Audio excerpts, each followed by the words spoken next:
Good. All right, time is 5:30. We're going to call this meeting to order.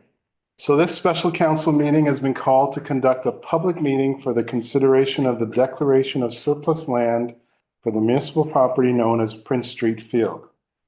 The purpose of this meeting is to hear public feedback. This potential consideration arises following the development of Seymour Recreation Complex, which hosts a variety of new recreational amenities, including new soccer fields, and will become the new official home of organized soccer in Prescott, which historically occurred at Prince Street Field.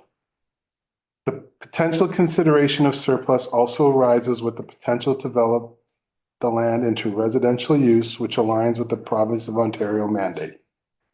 Council will take the feedback provided this evening into consideration of any further decisions.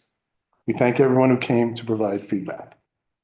First things first, we got to approve the agenda. So the motion is that the agenda for the special council meeting of November 3rd, 2025 be approved as presented. Can I have a mover and seconder? Councillor Burton, Deputy Mayor Kirkby, all in favor? Carried, thank you. Any declaration of interest tonight from council? Seeing none, we'll move on. So the next motion is that the public meeting of the Council of the Corporation of the Town of Prescott regarding the potential declaration of the municipal lands known as Prince Street, legally known as Plan 19, Block 1, lots 190 to 197, being Part 1 on Plan 15R-8031, be open. Can I get a mover and seconder for that? Councillor McConnell and Councillor Campbell, all in favor? Carried. Okay. So this portion of the meeting is to hear the public feedback regarding the consideration to declare the municipal property known as Prince Street Field surplus for the needs of the municipality. Anyone wishing to speak must state their name and address for the record. If another party illustrates similar feedback as yours, please indicate that. We will provide each speaker one speaking opportunity of up to 5 minutes. So I have the list here. We just go through the list. First up, we have Sandra Long. Sandra, would you like to speak?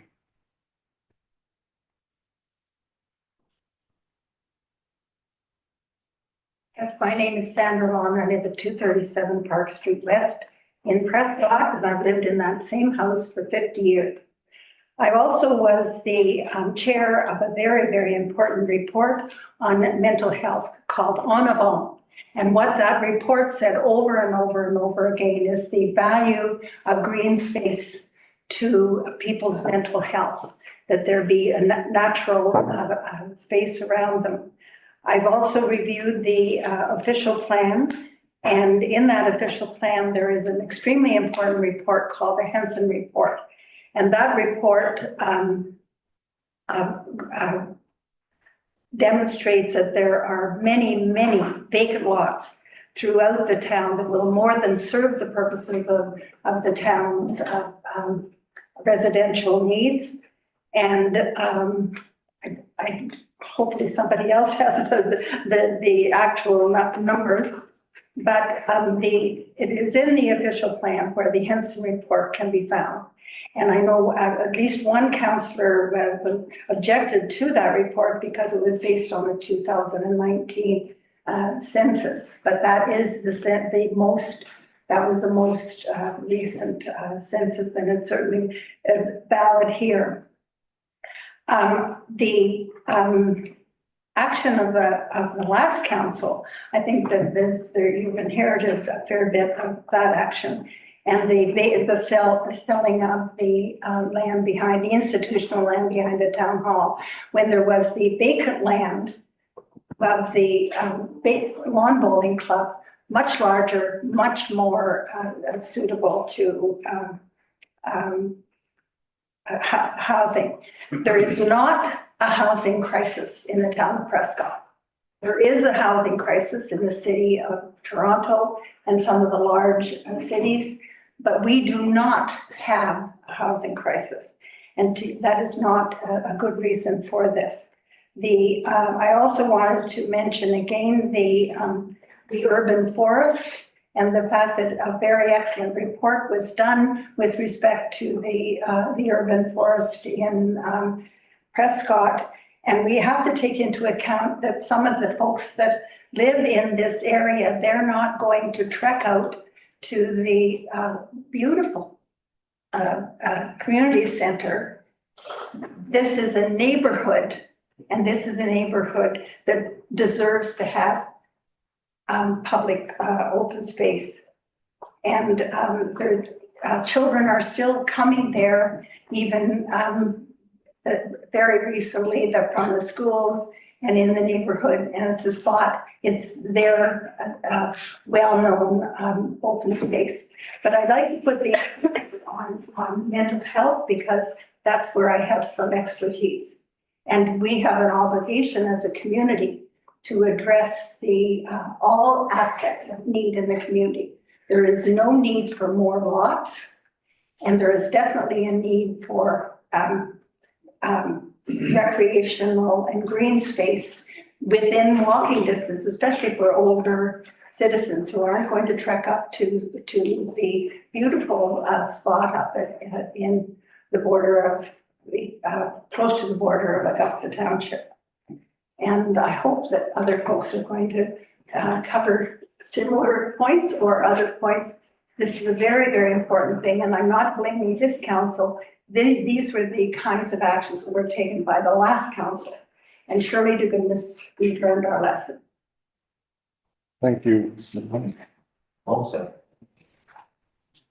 Okay, next we have Diane and Daryl Donnelly. Did you guys want to speak? It says question mark.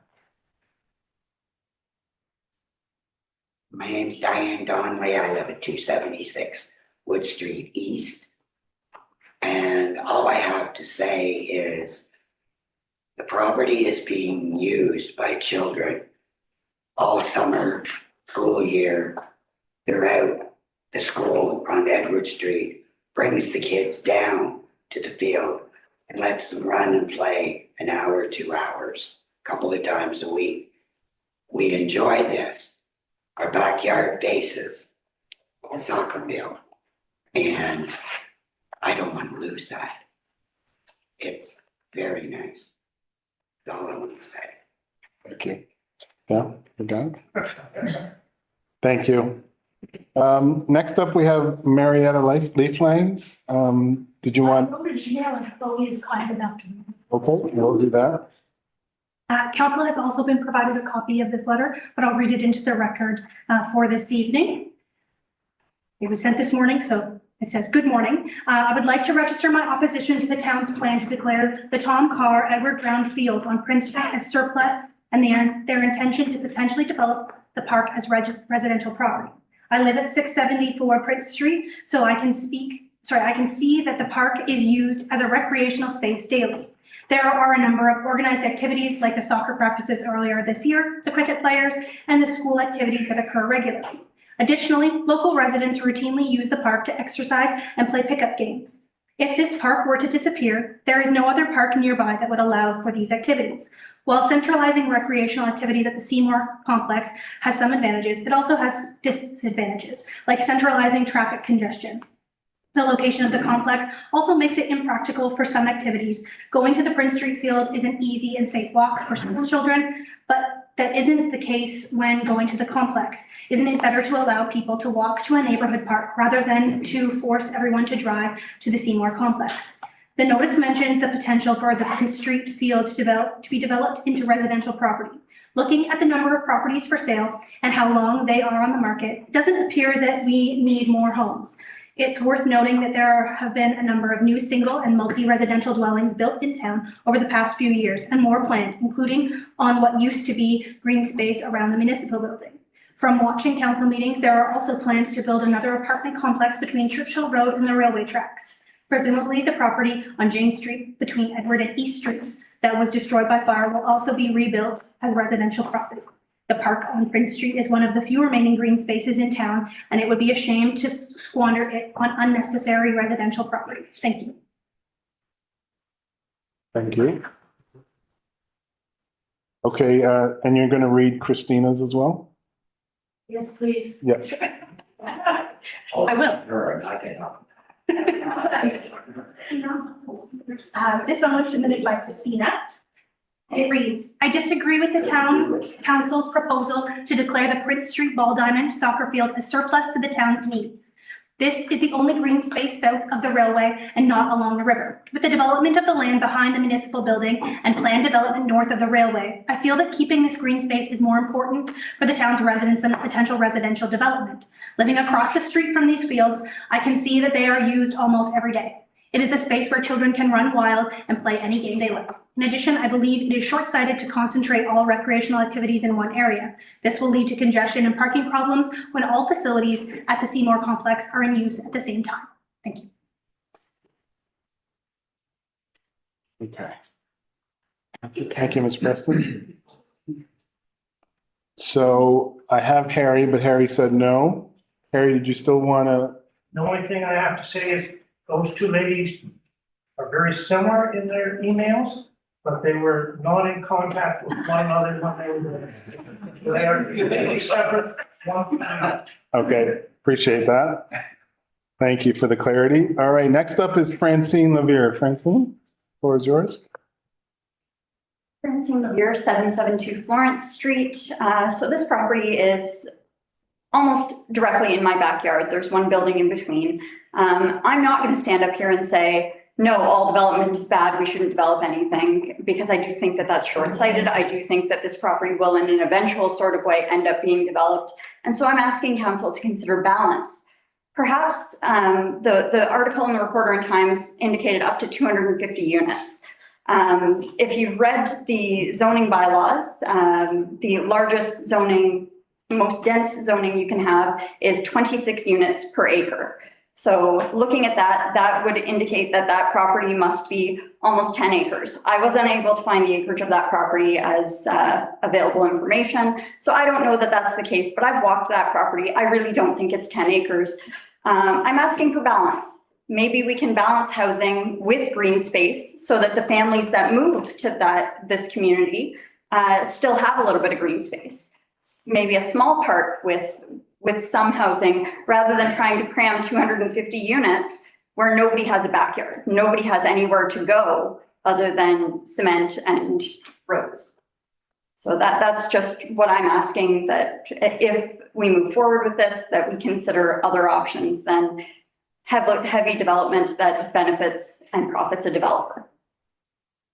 Thank you. Okay, Deb, you're on the list, but no to speak. Is that still the same? Okay, thank you. JD Van Allen, you're up next. JD Van Allen, Jonathan Van Allen, 672 Dimple Street West.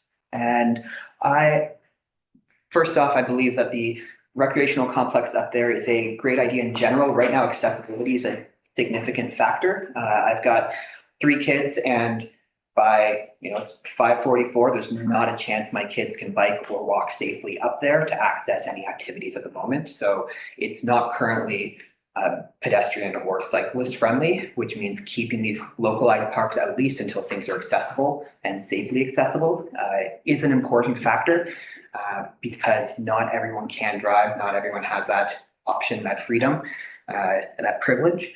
But what I am looking at is you guys have brought this to the table with the understanding that it is underused land. So my presentation is assuming that it is underused, which it is not underused, of looking at alternative uses.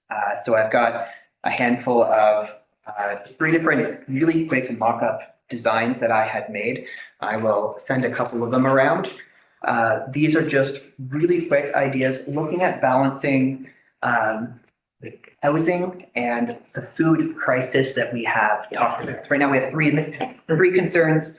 Underused land costs the town money to maintain it. So if it is actually underused, then it makes sense to either start using it better or to do something to reduce that cost. We have this housing concern, which there's debate about how much housing is needed. There's also a lot of development happening in the area, which I think affects our housing situation in general. I think it's happening in Augusta, affects here. We also have a food emergency that was the town has talked about. So these are, the three drawings here are, one is a basic community orchard, ideally designed like an ecosystem.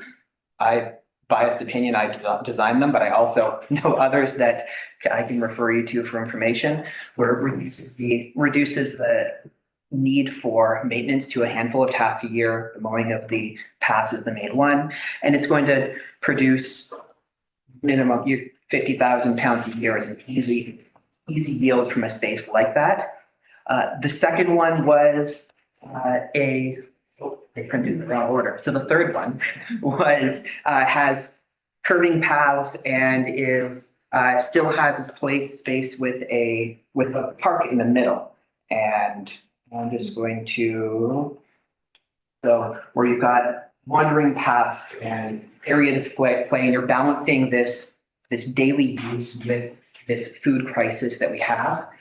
And the third one is another, again, these are all quick mock-ups where I took existing plans online for a combination of 2 and 3 bedroom unit row houses and stuck them around the outside with proper widths for roads and allowance and such, and allowed for 30 dwellings, but also producing 30,000 pounds of food while improving the green space. The studies that talk about mental health are ones that I've looked at, and the green space is important, but the biodiversity in the green space also has another significant effect.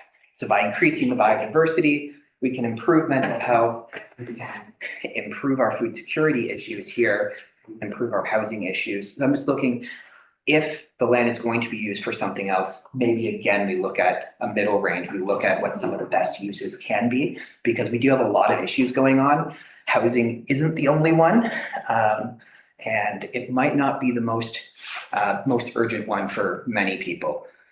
So it is for some. I know there's a house near me, they've got multiple generations and other families that have moved in temporarily because they don't have housing, but they also can't afford any of the housing options that we'll be able to build unless it's geared to income. So that's the extent of my point. I'm happy to provide the digital versions of these and the renderings of what they look like and comments and feedback later. But I'm going to let you guys try and conclude your meeting before the next one starts. Thank you, JD. You're welcome. I'm just going to leave this second one here so it's kind of out of the way. Sorry, Mr. Van Allen, would you also provide that to me so that I could place it in the official record? I can, yes. Thank you. Okay. Next up, we have Anastasius Basilidis. Thank you. Yeah, I'd like to speak up. Anastasius, I live at 474 Wood Street East. I've been there since 2013. I'm here as a resident who uses the Prince Street Fields, the Tom Carr Field, 2 to 3 times every day. Over the years, this space has become much more than a soccer field. It's a true community green space, a safe open area where neighbors gather, where kids who aren't part of organized sports can kick the ball or play baseball. And we're dog owners, especially those with dogs that need quiet space, perhaps socialization issues, and walk and train responsibly. This field has become part of the daily balance of life in our neighborhood. It offers fresh air, connection, and recreation right where people live without needing to drive across town. I understand the town is looking at declaring this property surplus because of the new recreation complex and possible residential development. But this site is far from this neighborhood. It will never replace the role this local field plays for residents here. This is a space that has been in existence for over 50 years, woven into the daily life and history of this community. We should never give up green spaces like this. Once they're gone for good. In a time when health, wellness, and community connection matter more than ever, we should be protecting and expanding accessible neighborhood green spaces, not reducing them. Losing this field would tip the balance of things in town. Prescott needs central, walkable, usable open spaces that serve everyday life, not just organized sports. Finally, this space carries the name of Tom Carr and Ed Brown, 2 people who helped build Prescott's sporting culture from the ground up. Their legacy is rooted in this very ground. Change must come. Their contributions and this field spirit should be honored in a meaningful way. I ask council not to look at this as surplus property, but a vital part of our town's health, identity, and balance. Yeah. Yeah.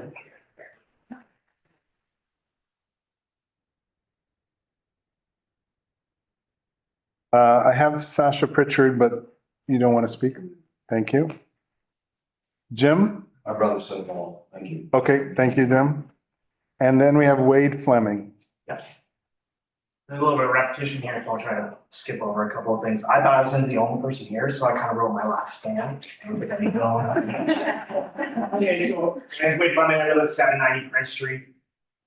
Thank you for giving us the opportunity to speak tonight. I was under the impression that this was already cut and dry and decided, and so I wasn't really sure, but it sounds like that's not the case, so I hope this holds a little more weight now. So I'll start with the crux of my argument, which is that if you want positive long-term outcomes for the citizens of the community, you should keep and invest in all current green spaces and parks. If your goal is simply to have a higher population, then you should eliminate those green spaces. However, do so knowing that you are limiting access to outdoor opportunities, physical and mental wellness, and clean air, while also sharply increasing noise pollution, light pollution, and probably basement flooding for numerous residents. So yes, there will be more people living in Prescott potentially, but quality of life should take a sharp and immediate downturn. Without having, excuse me, I can skip that, that was already gone over. I live on Prince Street, right across the street from the park there. We've lived there for 3 years, my wife and 2 kids and I. So since we found out the town was planning to sell the land in hopes of somehow cramming 250 units into the area, which was covered, seems a little impossible to me, but my wife and I have been talking with many people we see coming to the park there every day. We've spoken to several local people who go there to walk their dogs, many of whom walk to the park, not drive, and several of whom mention how they love to walk their dogs there since their dogs have difficulty socializing or interacting with other dogs. We've seen dozens of residents that are playing cricket all summer for the last 3 summers we've lived here. I think it's difficult enough for our West Asian residents to find a place to go and an outdoor activity to do together, so it's a shame to hear that they'll have to find some other place. So people walking their dogs, the cricket players, kids chipping golf balls, families flying drones, flying kites, hitting baseballs, throwing frisbees, playing soccer. I live it. I see people do this all the time. It's right out my front window. It gets used, and I'm there all the time with my kids. These are activities we see with relative consistency at Prince Street Park, including our children out there playing with neighbors and local kids in a safe, accessible, nearby environment. As recently as yesterday, when my boys were joined by 2 other local kids at the soccer field for some impromptu outdoor play that did not require multiple parents to organize multiple cars and car seats, times and dates to drive to meet at an arena or a play structure on the other side of town. The private school also uses the Prince Street Field for gym class, which has been mentioned, sports practices, they do their track and field day there as well. Further, we've seen other teams, male and female of varying ages, run their tryouts and practices on the same field. It's not a surplus area, as the town seems to have indicated. Surplus in this case indicating that having one elsewhere means that we have enough. And that's not how it should work. Having one restaurant doesn't mean that the rest of them shouldn't exist. For example, the Prince Street Park is a necessary recreational space in a part of town that is brimming with kids looking for places to go on foot or on bikes. If the interest in baseball and general use of the field is waning, it's not because people don't want to use the space. It's because there's nothing organized there anymore, which is pretty easy to change. Now we see the town trying to get a grant to build a baseball diamond at the same location where they plan to plant every other outdoor activity space. Why not just use the baseball diamond that literally already exists on Prince Street? The lights are up. I know that they're not working, but it's all there. You could spend less than half the money it would take to drop in a new field by just fixing up the one that already exists. Soccer, baseball, cricket, another dog park. These are just some ideas based on what I see there. How about a community garden, which now has been mentioned as well, a mixed green space. There are a lot of things up to and including leaving it just as it is that the town could do with the Prince Street Park. It would be much more palatable than trying to sell it to make a couple of houses or a big apartment building. All of which would require a ton of excavating and concrete, which should be a big consideration for the town when thinking about environmental impact and the general well-being and health of the citizens.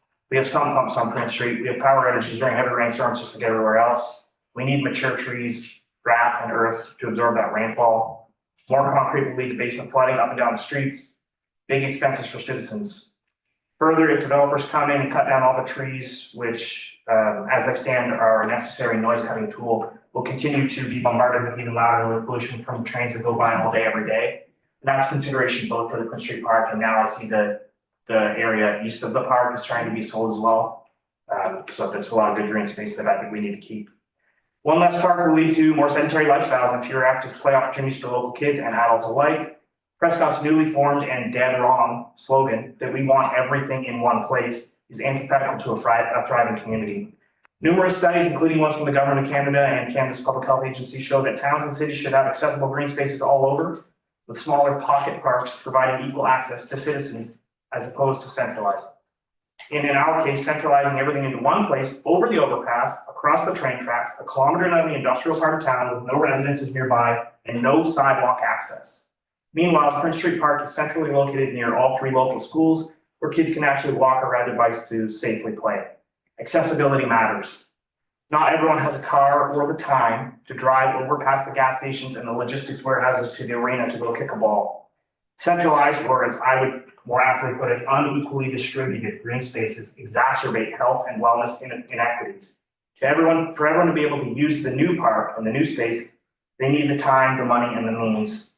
We don't all have it. If you want happy, healthy citizens, you should nurture the spaces you already have. For example, Wait, not to interrupt. Yeah. I'm going to interrupt. You're very close to the end of your I'm time. actually almost at the end, if that's okay. I've got one paragraph left here.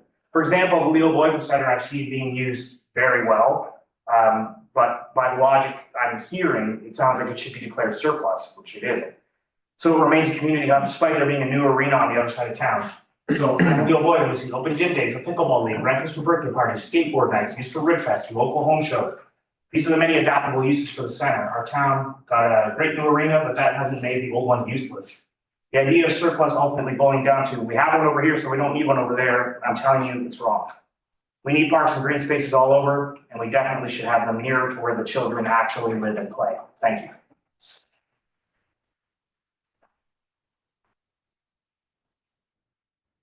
Thank you.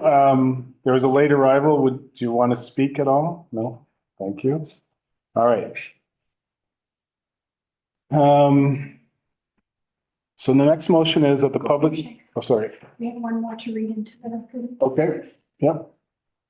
We received this from Mr. Tom Doyle, and so I'll read it into the record. It's the last one that we received in writings.